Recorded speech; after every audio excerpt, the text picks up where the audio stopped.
চিত্রাঙ্গনা উপন্যাসের প্রথম পরিচ্ছদে ফারাজ ইলাহি কোনো এক পর্বে বলেছিলেন, আমাকে আকাশের সাথে তুলনা করে ভুল করনি আগুন সুন্দরী, তবে আমি এক বিন্দু উদার নই। বিশ্বাস করো, বিষাক্তে নীল আমার বিস্ময় প্রতিটি শিরা উপশিরা, শুধুই বিষাক্তের ছোঁয়া আমার ত্যাগ করা প্রতিটি নিঃশ্বাসের রন্ধে রন্ধে। এই শরীর, এই হৃদয়ে তোমাকে ঠাঁই দিয়ে কেমন যেন অম্লতায় ঘিরে ফেলেছি তোমার প্রতিটি সময়ের ঘূর্ণিপাকে।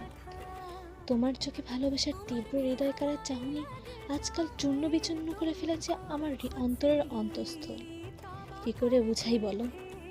তোমার প্রিয়তম শরীরে রক্তের বিন্দুকণা থেকেও তিক্ততার প্রকট, যার প্রতিটি লেলিহানে তোমার ধ্বংস অনিবার্য।